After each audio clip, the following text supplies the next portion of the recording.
Welcome to episode 85 of Sharing Life Lessons. This is season 9.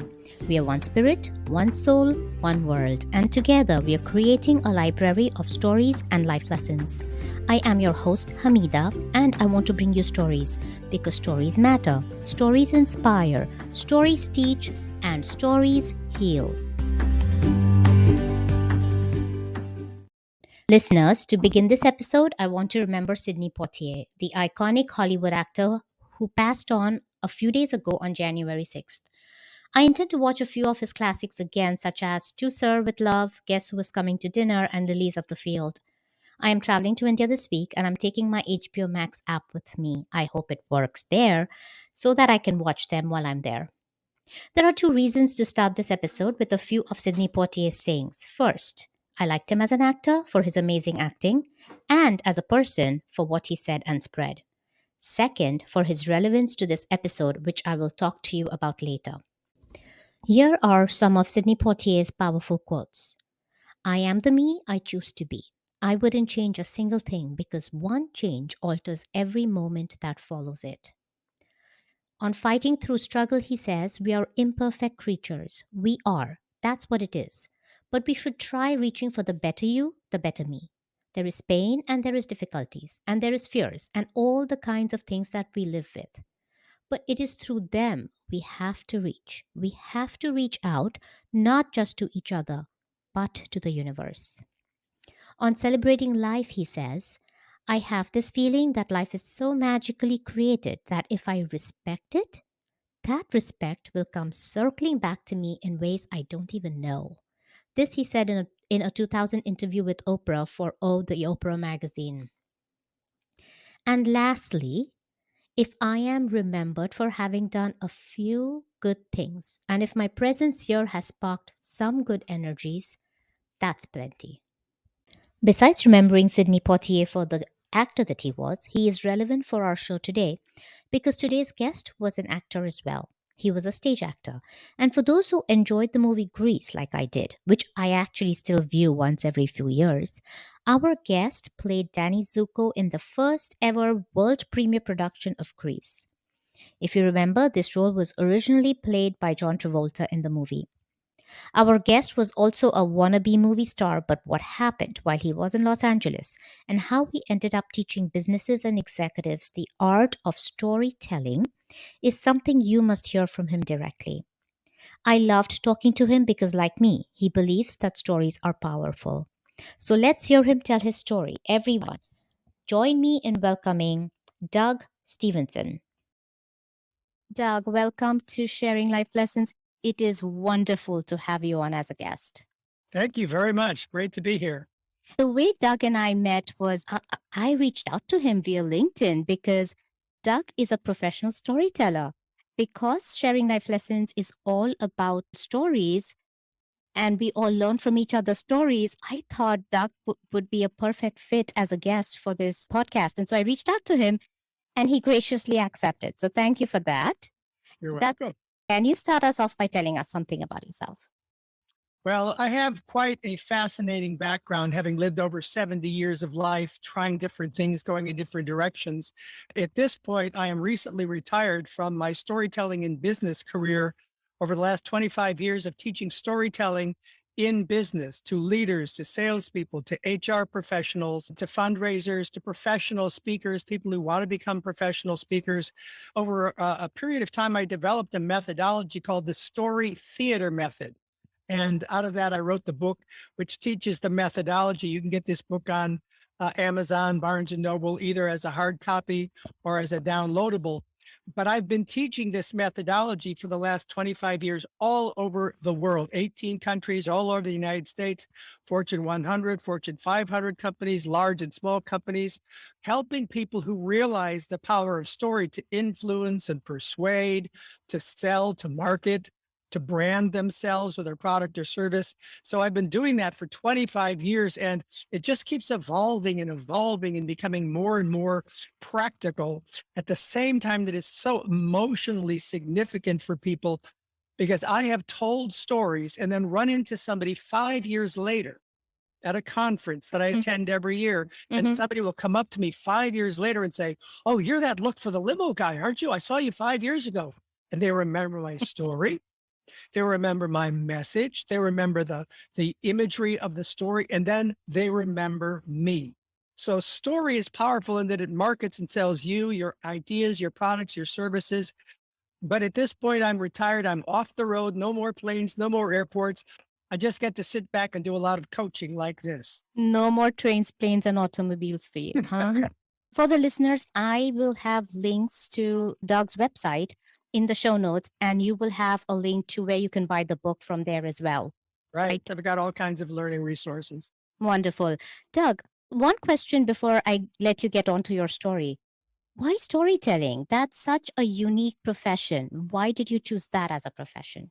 Actually, it chose me. I mean, I started out to be an actor in Hollywood, studying acting, devoting my life to acting, doing plays, movies, TV, all of that.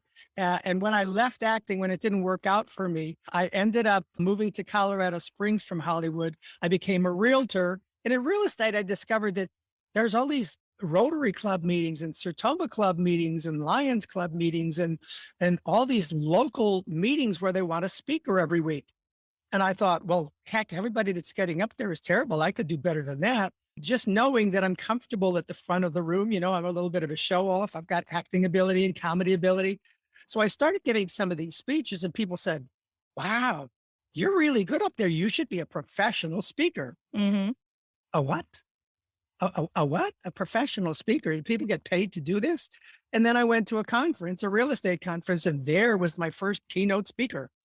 And I was sitting in the audience. I'm like, that's not a realtor. That person is getting paid to do this inspiring motivational speech. And they're telling stories and they're funny. And it's like a revelation. It's like, I could make a living doing this. I'd rather do that than real estate.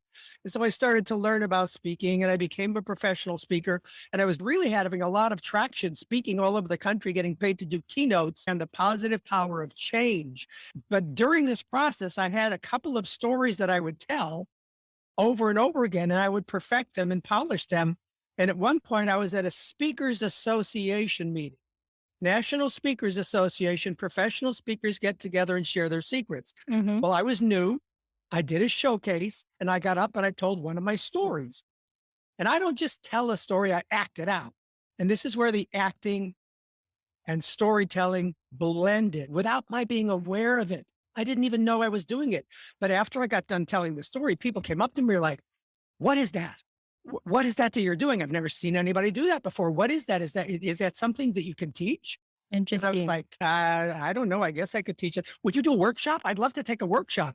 So I did a workshop and another workshop, and everybody kept signing up for these workshops. And I started to call them story theater because it's storytelling with action and activity, meaning you act out the scenes in the story. You narrate, you act, you narrate, you act, comedy, dramata, form and structure, branding. Over the years, I created this blend, this methodology. And all of a sudden, one day I said, you know what? I'd rather be teaching storytelling than doing keynotes where I'm telling stories, but I'm not teaching stories. And I discovered that I'm a teacher, I'm a coach. And it was an evolution. I didn't start out to be a storytelling and business teacher or expert or coach. But it was revealed to me through my students who said, "Oh my gosh, Doug, you've got something here that I've never seen before. This is unique." And then I got hired by companies and then I got keynotes from companies and I was like, wow, so sometimes your life reveals itself to you, your path reveals itself to you. Would you agree with that? I would totally agree with that. What I'm hearing you say is you just went with the flow. And like they say, at every moment, you are where you're supposed to be. I agree. I totally agree. There are no mistakes. However, along the road to your success, to your bliss, it feels like you're stumbling and bumbling and clumsy all over the place because you don't find your perfect path without going off on the wrong path, without getting lost on dead ends. It just seems to be part of the process that we stumble and bumble into our genius. That is so true. That is amazing. So I am really excited to hear your story. Can you tell us your story? Sure. Well, I told you that I was an actor. I always wanted to be an actor from very early on in my life. It was almost as if I'd always been an actor. And in this lifetime, I was just rediscovering that that's my thing.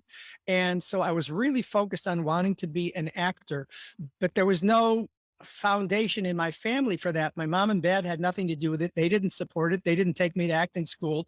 There was nothing in my high school. There was no theater department. I went off to a 1 year small college and they didn't have a theater department. And I felt like, wow, I chose the wrong place because I want to be an actor.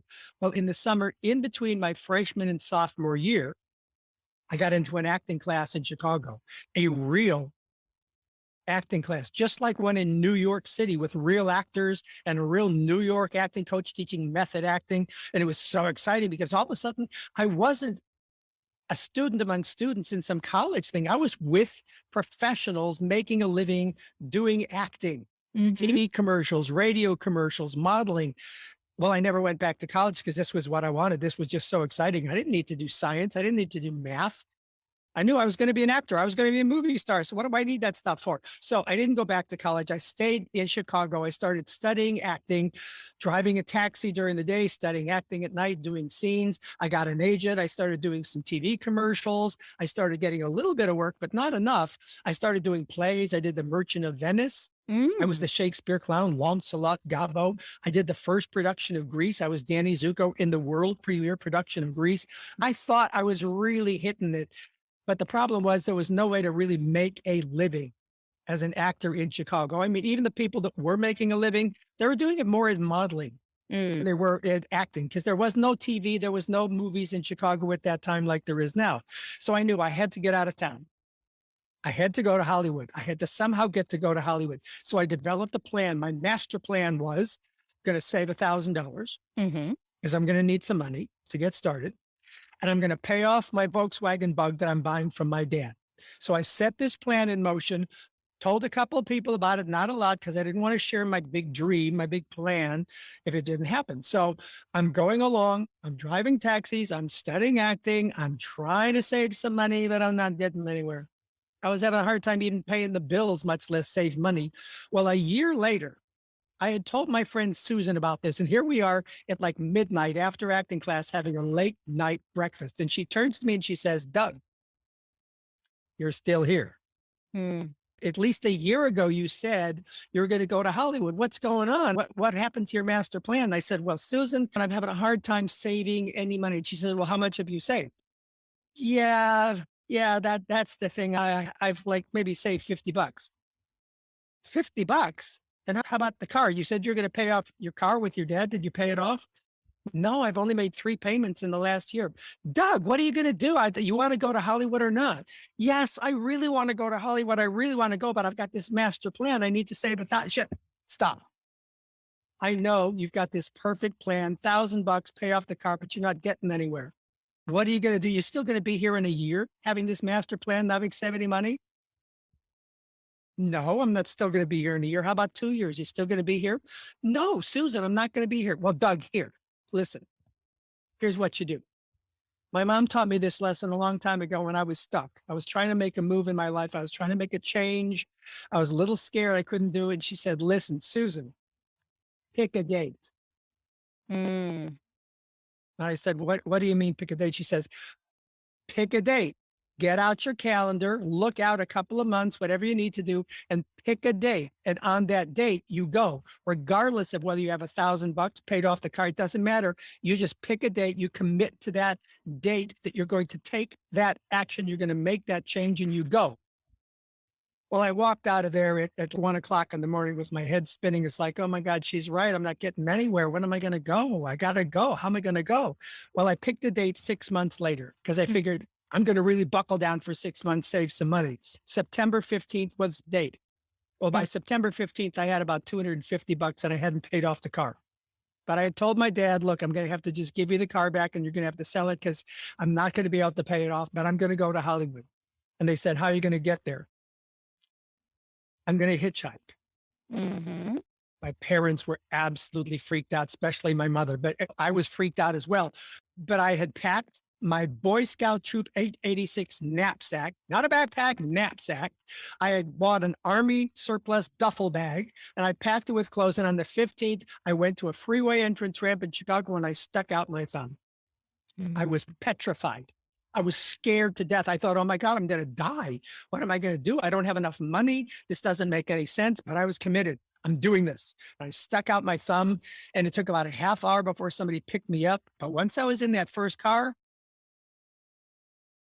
oh my gosh, this is happening. Mm. I got another ride and another ride and another ride. And my trip across the United States, sticking my thumb out, was one of the most miraculous experiences of my life because I was so scared because I didn't know it was going to happen. I was petrified about the unknown. Where will I sleep? How will I afford to eat? Well, people would pick me up and they would pay for my lunch. And they would drive me, like I got this one ride from Iowa to Denver, which was like an 18-hour drive with a bunch of students going right to the dorm of my friend in Denver at the University of Denver. I mean, I had these miraculous rides and these people taking such good care of me. I got a ride for 2 days from Denver all the way to California from a guy whose parents had a motel in Albuquerque, and we stayed overnight for free and they gave me free meals. It took 6 days to get to Los Angeles, 6 days to get to Los Angeles, but everything just kept working out. Well, when I got to Los Angeles, I had one person that I knew in Los Angeles, a student, Neil Hunter, who went to UCLA. Well, he had said, if you get to UCLA, if you get to LA, you can come into my dorm room, you can sleep on the floor until you figure out what's going on. So I got to UCLA, I went to the register. They said, there's no Neil Hunter. So far, beautiful story. It seemed like it was meant to be. Meant to be. Okay, now you threw a curveball. Let's listen to that. Well, now I'm petrified because I don't know where I'm going to sleep. I don't know anybody in Los Angeles. You don't sleep on the street in Los Angeles. I could see up on this hill that there were these 2 dorms. They're both about 16 stories tall. I'd been in a dorm, and I remember in dorms, there's a little lounge area with couches and stuff and a TV that people just hang out in. Sure, the common room. A common room. And I figured, you know what I'm going to do when it gets dark? I'm going to go up to one of those dorms. I'm going to take an elevator to the 16th floor and I'm going to go into that common room really late at night, like midnight. I'm just going to sit down on that couch and I'm going to see if I can sleep for a couple hours. And if I get kicked out, I'll go down to the 15th floor. And I figured somehow I'll get through the night. As I'm walking up the hill towards the dorms, students are streaming down from the hill towards me. And from all directions, they are coming with backpacks and sleeping bags, and they're walking into this huge pavilion. Turns out it's Pauley Pavilion where UCLA plays basketball. Well, I'd been praying for a solution for where am I going to sleep tonight. And all of a sudden I saw that they're just walking into this thing and I walked in with them because I looked like a student. Right. I slept overnight. My first night in Pauley Pavilion is 17,000 person arena. And the lesson of this all is that when you pick a date and you commit to a course of action to change the direction of your life, when you pick a date, things start to fall into place. People show up. I call them angels. I call them allies. They show up. People start to support you in your vision, in your dream. And it's not that it's without fear or danger, but it can only be experienced once you set that date and take that action. So if you are sitting here listening to this and you're stuck in a job, in a relationship, in a situation, personal, like you want to lose weight, you want to get healthier, you want to change your life, you want to change your direction, you want to go to a different city, whatever it is, pick a date. Don't keep putting it off because you have a perfect plan and you want everything to be just right. It may never be just right, but when you pick a date, it will be just right when you take that action. So pick a date. What if your fear is exactly what you were going through? What if your fear is, what happens if I can't get there? It's the fear of the unknown. It's the fear of the unknown. But see, when you step into the unknown, it becomes known. You can't know what miraculous things are going to happen until you make that change. And many of the people listening, many of you listening know this from your own life experience, having had miraculous things fall into place for you in other ways. But when you're really stuck, and I really, really, really knew I've got to get to Los Angeles. I got to get there. I just have to. I can't become a movie star in Chicago. I have to go to LA. Well, you know what? After 13 years in LA, it wasn't happening. It wasn't working out. Yes, I was supposed to get to LA, but no, I was not destined to become a movie star. It wasn't working. 13 years of giving it everything, just like a relationship that's not working or a job that's driving you crazy. My entire life purpose wasn't working out. And I had to once again realize I have to leave because I am bitter and I am angry and I am frustrated and I've lost my joy. I've lost my heart. I've lost my soul. My soul's in danger. I have to get out. And I was trying to get out and trying to get out. And once again, I had to remember, well, what did you do to get out of Chicago? I had to pick a date. And so 13 years later, on September 15th, I picked a date. Same date. And I left LA. And I did not know where I was going. I did not know what I was going to do for a living. I just know I have to leave. And so I picked a date. You ask me, what is the life lesson that I can pass on to people listening to this? Yeah. When you want to change your life for the better, you can wait and wait and wait for perfect circumstances. You can try to avoid the pain of that change, because somebody's going to get hurt. You're going to get hurt. It's going to break your heart. Somebody else's heart is going to get broken. People are going to be mad. It doesn't matter. This is about you and your happiness and your joy. Pick a date. Make it happen. I found my joy. I found my path. When I got out of LA, I finally had the best relationship ever. I've been married to my wife, Deborah, for 27 years. She works with me in the business. It's amazing. And so for the listeners, she calls herself the VP of everything. I love that title. She is the VP of everything. She's the perfect companion. She's my best friend. She's my teacher. But I wouldn't have had this experience of love and relationship and grandchildren without Deborah. I wouldn't have found story theater. I wouldn't have spoken all over the world and gotten paid to speak all over the world. I was a failure in Hollywood. It didn't work. And I thought, oh my God, I wasted all that time. No, because the minute I started teaching storytelling, acting, theater, form and structure, everything I'd learned in Shakespeare, everything I'd learned in performance, all of it. And now message branding. The lesson of my story isn't just some kind of a lesson that's a paragraph. The lesson of my story is what I call a phrase that pays. Pick a date. 3 words, action-oriented. Now you know what to do. And when you leave this podcast, you listeners are going to leave this podcast and you're going to remember 3 words. And what are those 3 words? Pick a date. And it's a simple lesson to remember, but it's very hard to do. I'm sure. I have a question to ask you about your story. Taking you back to your Hollywood days.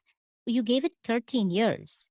Mhm. Are you looking back and saying, I should have really cut my losses and left in 7 years or whatever that magic year number is? Or are you saying everything happens when it's supposed to happen? No, it all happens when it's supposed to happen because there are signs along the way that things are working. And so you keep figuring, okay, it's working. It's happening. It's building, because building a career in Hollywood is very, very hard. There's no rule book. It's very, very scattered, very happenstance, very weird. People say you have to be in the right place at the right time. Well, whatever. I just couldn't figure it out. But there were times in Los Angeles, I was having the most miraculous, wonderful experiences. I met some incredibly lovely people who loved me and I loved them. I had some great friends. I did some amazingly cool theater, but I just couldn't crack the movie TV thing. So I was a artistic success. I won an award for acting in A Midsummer Night's Dream. It was incredible. And so I was having successes, but towards the end, I was starting to get bitter. And I started to slide down this path of resentment and anger that it wasn't working out. And then the signs started turning negative. It's like, okay, Douglas, you're starting to get desperate. And you're really angry, and your friends are starting to say, Doug, what's going on? You don't seem to be happy anymore. And so now the signs started to turn around, and they started to point back at me. It's like, Douglas, come on. You're angry all the time. Well, you can't know when that time is that you need to pick a date and move on until the pain starts to get to be repetitive. Yeah. And it's there all the time. And people kept saying, Doug, but it could happen tomorrow. Yeah, I know it could have happened tomorrow for the last 13 years. In Hollywood, there's this, but tomorrow you could get a TV series, but tomorrow you could get a role. Well, but there was a lot of tomorrows where tomorrow came and I was still angry. It didn't happen. How many tomorrows do I want to wait before I'm happy? So, And that's where I finally had to say, I want to be happy. I want to be joyous again. I came here joyous. so in addition to pick a date, I'm thinking that another life lesson is read the signs.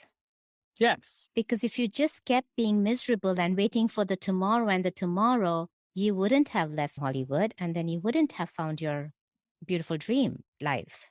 Right. The challenge, though, is I am not alone in knowing that the signs were there for quite a while. But you just keep putting it off because it's going to be hard. It's going to be clumsy. It's going to be painful, emotionally painful, physically painful. People are going to be mad. It's just going to be disruptive as hell. And you don't know what's on the other side. But I am a person who has always been extremely courageous and a risk taker. And so hitchhiking to Hollywood, while some people would say, well, I would never do that. Well, neither would I, unless the desire for change was so strong that I would make that choice and I would take that action. And leaving Los Angeles, I left with one intention: drive east. That was it. Go east, young man, go east. Just get out of Hollywood and go east. I didn't even know where I was going. I figured it out because we're all resourceful. We all can figure things out. So if you're in a bad situation, you make it better by picking a date and making a change. You will not find those resources, those friends, those solutions until you take that course of action. It's not easy. It's scary.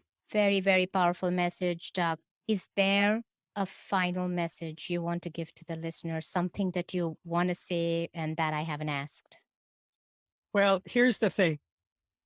Your story can change other people's life. Mm-hmm. And it does not have to be profound. It does not have to be life-threatening or dramatic. You don't have to climb Mount Everest or survive cancer or walk away from a car accident having lost both arms. You don't have to have some motivational speaker life stories. You just have to have your life story and the lessons you learned from it, and you pass those along to other people. They might be one-on-one. Yes. They might be 1 on 20. They might be one in front of 6,000 people. It doesn't matter. Find your stories, harvest the stories from your life, and ask yourself, what have I learned? What can I pass along to someone? And then when there's that right moment in time, tell your story, share your life lessons. And if you want to learn more about how to do, that's what my story theater method is all about. Today, when I told you a story, I wasn't just hanging out. I wasn't just ad-libbing. I know exactly what I'm doing. And my story leads to pick a date. It leads in a strategic and logical and linear process to a branded phrase that allows you to know what to do. So if you want to learn more, you can go to my website, www.storytelling-in-business.com. Fantastic. This is for the listeners. All of these links are in the show notes. But the real message is, if you have a story, which we all do, share it. Share it because you don't know how much people want to hear it and learn from it. So be vulnerable and share it. Share your truth. Tell your truth. Yep. And that is the premise of this entire podcast. So thank you for bringing that up, Doug. Thank you for being on this podcast. It was wonderful talking to you. You're quite welcome. Listeners, I hope you enjoyed my dialogue with Doug as much as I enjoyed having it. I truly enjoyed talking to Doug because there is so much that he said in terms of life lessons that resonate with the very premise of my podcast. As always, here are my key takeaways from my discussion with Doug. 1. Sometimes your life's path reveals itself to you. 2. You don't find your real path without going off on the wrong path. It just seems to be part of the process that we must stumble and slip into our genius. 3. When you pick a date and you commit to a course of action to change the direction of your life, things start to fall into place. People show up. Doug calls them allies and angels, and I call them earth angels, as you may have heard me tell my earth angel story in episode number 21. They show up. People start to support you in your vision and your dream. Don't keep putting it off because you have one perfect plan or you are waiting for the perfect circumstance. Pick a date and make it happen. And lastly, I could not have said this any better. Doug's final message is: your story can change other people's life. It does not have to be profound or dramatic. Each one of us has a life story and the lessons we learned from it, which we ought to pass along to other people. Doug continues to say, find your story. Harvest the stories from your life and ask yourself, what have I learned? What can I pass along to someone? And then, when there's that right moment in time, tell your story, share your life lessons. And this brings us to the end of this episode. I will bring you the next episode of Sharing Life Lessons next Wednesday. Until then, be happy, be safe, and be blessed.